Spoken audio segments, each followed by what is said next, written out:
I had to do my first frontal, actually. This is amazing. It's network television, yes. and you did frontal. I mean, you couldn't have really been nude. Well, I was. And, I'm not the type of person, unless on my stripper card, where I want to be nude. But I don't look in the mirror when I'm home alone. I mean, to me, it's nothing no one wants to see me nude, but the character I play does have a little freedom with his body, and they assured me that they would pixelate my wiener. Now, here's the problem.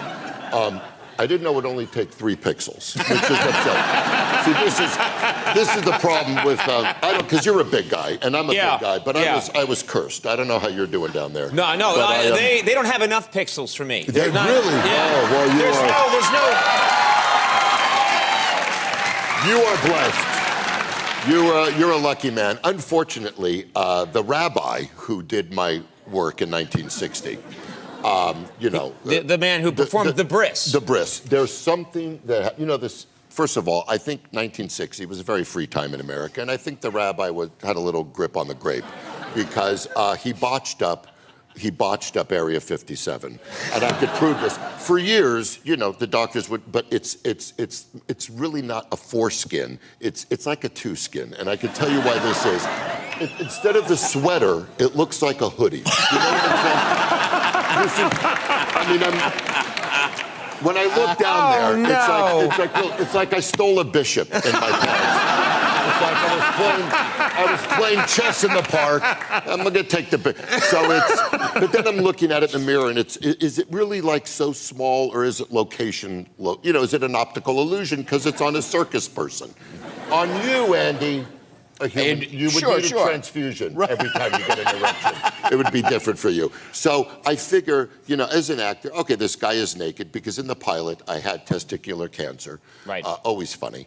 And I lose a testicle, and he's coming around and he's learning how to, he's in remission and things are okay and he's fine, but he really sees himself in the mirror for the first time. And I figured, well, I would wear a G-string or something like that, and they said no, because you have to be naked with a tiny sock on. Oh, putting the sock on over the sock on. Your member, yes. But they didn't know, so there was, and the wardrobe lady, I was a nervous wreck. The wardrobe lady, swear what she said, she goes, there's nothing to be embarrassed of. I've worked on the show Hung. This is what she said to me. On HBO, which is really what you want to hear. Before.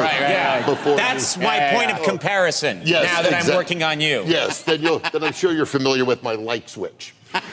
So they had to keep taking the sock up. It was for me. So we ended up with those little things that are at the end of a lamb chop. Those little.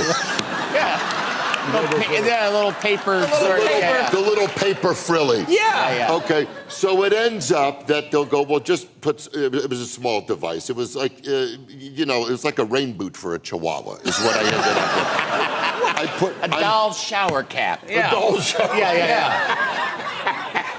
I'm using that. All right, go ahead. So it ended up that when it went into editing and they had to pixel it, it was such a small that it looked like, there was an accident or something. So they ended up saying, we have to pixel more or they're going to think, I'm B. Arthur. You know what I'm saying, right?